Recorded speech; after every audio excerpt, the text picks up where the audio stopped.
the 29th Secretary of Defense, the Honorable Pete Hegseth. Well, good afternoon. Thank you very much for your time. I want to echo what the chaplain said. All glory to God.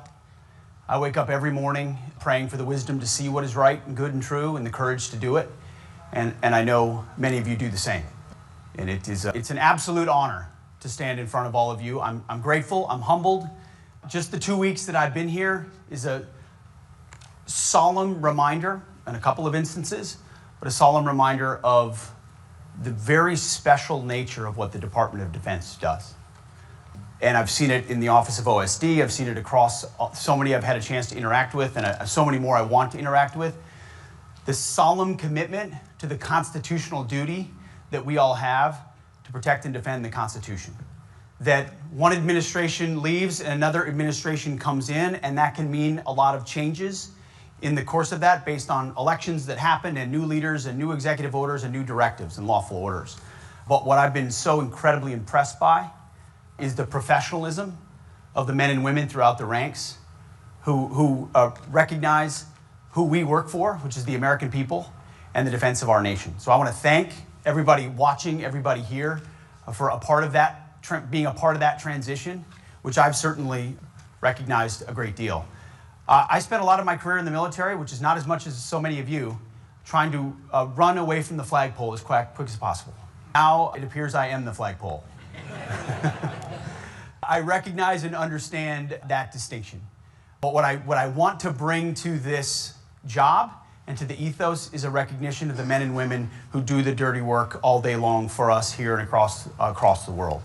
Every time I speak, or every time in my previous profession I was on television, and I got the bright lights and spotlight and people are looking to me, I always step back for a second and think about the men and women that I served with.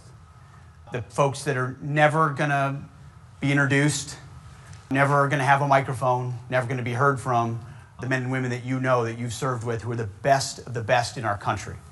That's who we serve.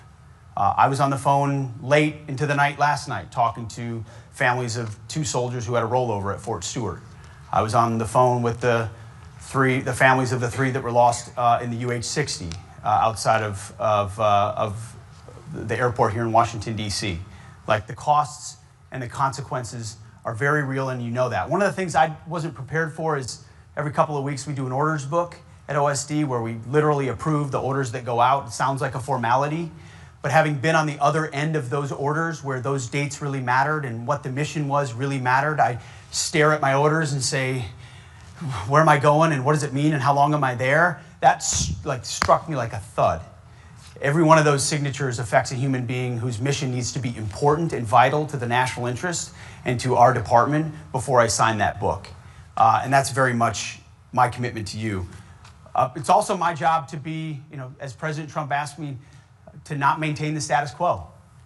We're going to take unconventional approaches. We're going to move fast, think outside the box, be disruptive on purpose, to create a sense of urgency that I want to make sure exists inside this department. And that's not to impugn anybody who's been here or anybody who's sitting here or anybody who's watching. I don't have to tell you all that we live in very dangerous times in a world with ascendant powers who, if they had their way, would love to be on the rise and reject the forces and capabilities and beliefs of the West. America is at the forefront of that. And wearing the uniform here at the department, it's our job to ensure we create the deterrent effect that maintains American dominance in the world. And there's a lot of folks, namely, and I've name-checked it in public as well, the Communist Chinese, who seek through their ascension a very different view of the world.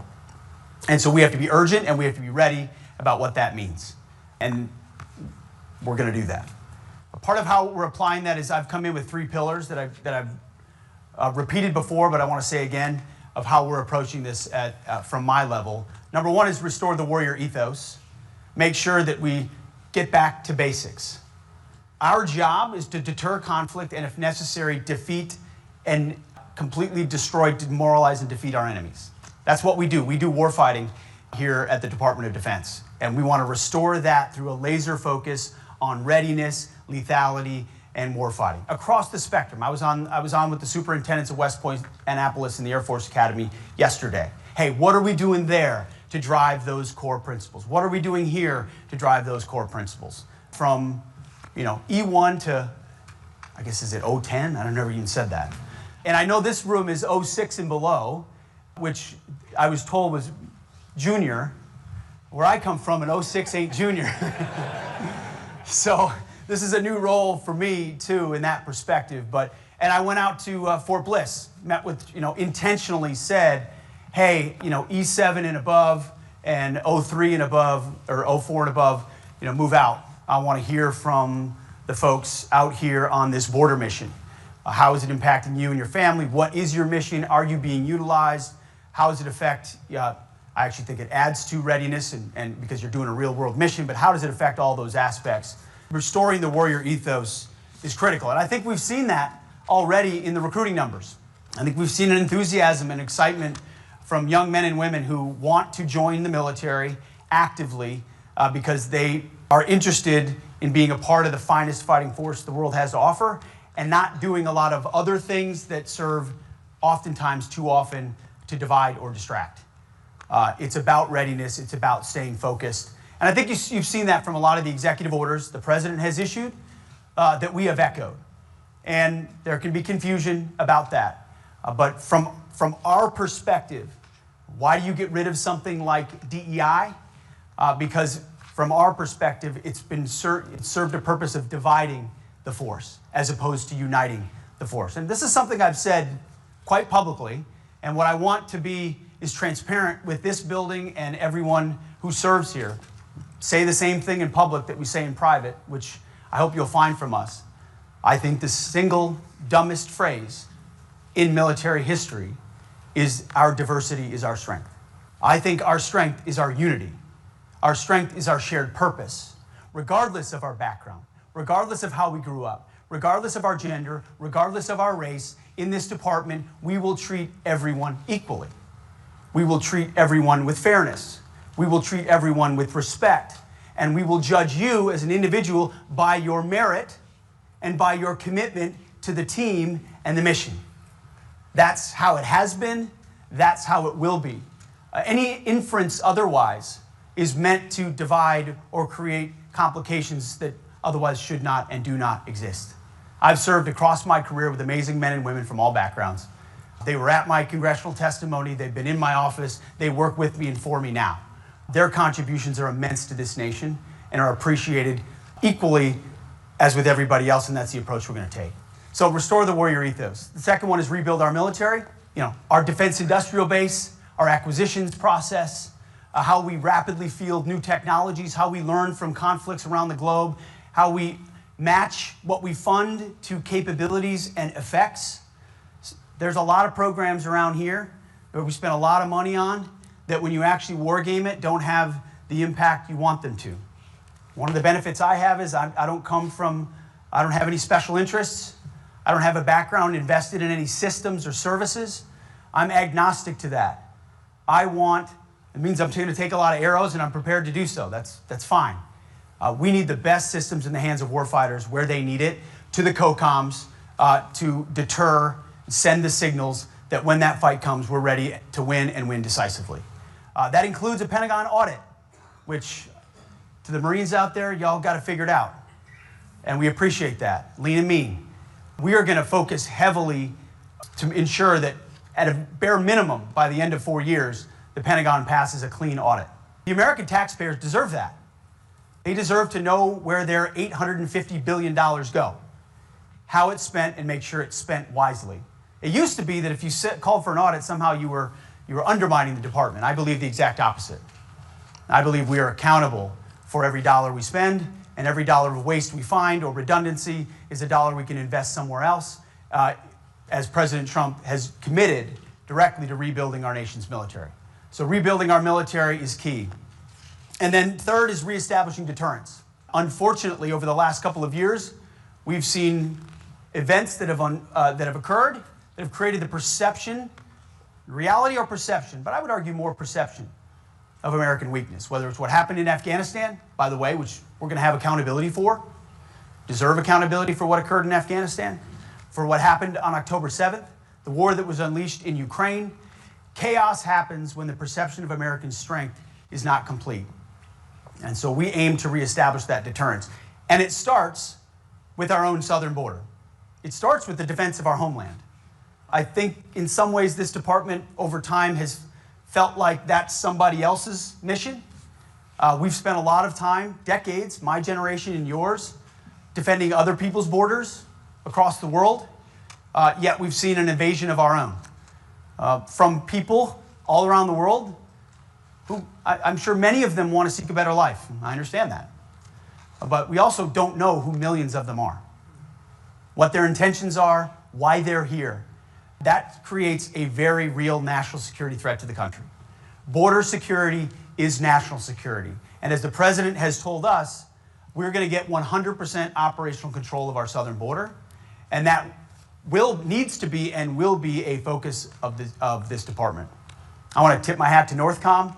They've done an amazing job in the first couple of weeks here, taking that executive order, which talked about the territorial defense of our country being core to the defense mission, and implementing it. In some ways, using existing processes that we have, which frankly are not robust enough, but also planning and looking forward to how we transition into a more permanent, effectively defense.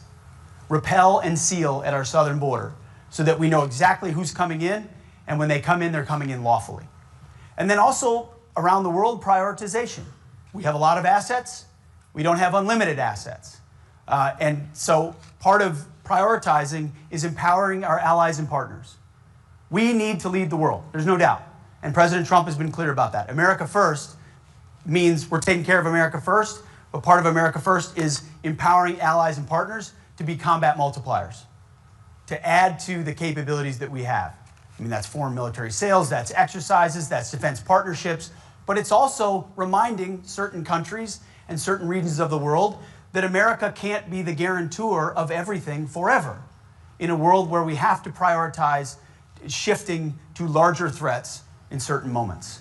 So you're going to see that kind of prioritization from us, which we believe will empower, invigorate, incentivize more burden sharing from allies who are beloved to us, who we support, who also need to be prepared to step up. President Trump led on that with NATO in his first administration. We're going to do it again. We're going over to Europe next week for the NATO ministerial to talk to our friends who have been and will continue to be our allies. But we also need to encourage them to continue to step up in their defense industrial base, in spending, the kind of things we need to do here at home also.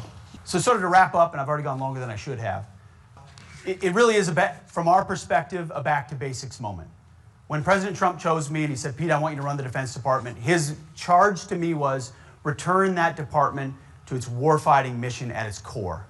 Warfighting, lethality, meritocracy, accountability, and readiness. The things the bedrock of what we all understand our basic mission to be. You know, I was at the Sergeant Major's Academy down at Fort Bliss just a couple days ago talking to 500 future sergeants major. They're the standard bearers. What are the standards? I mean, and it starts with the basic stuff, right? It's grooming standards and uniform standards and training standards, fitness standards. All of that matters. It's almost like the broken windows theory of policing. When you ignore the small stuff from criminals, and I'm not saying if you violate grooming standards, you're a criminal. The analogy is incomplete. But if you violate the small stuff and you allow it to happen, the big stuff, it creates a culture where big stuff you're not held accountable for. I think the same thing exists inside our services, making sure at every level there is standards and accountability, and that we live it at the highest levels as well. Which is why we are going to, look back at what happened in Afghanistan and hold people accountable. Not to be retrospective, not for retribution, but to understand what went wrong and why there was no accountability for it. Those types of things are examples. But I just appreciate the service so many of you give. I know so many people watching. It's the honor of a lifetime to come alongside you. No one will work harder. No one's going to attempt to be more transparent with the American people and with you. We do want to hear your feedback, and we're going to hit the ground running. And I'm grateful to President Trump for his leadership. We're going to rebuild the military and focus on the troops. So I'm happy to take any questions anybody might have. And you can ask questions. It's okay. I think there's a microphone here and here if you want to come on.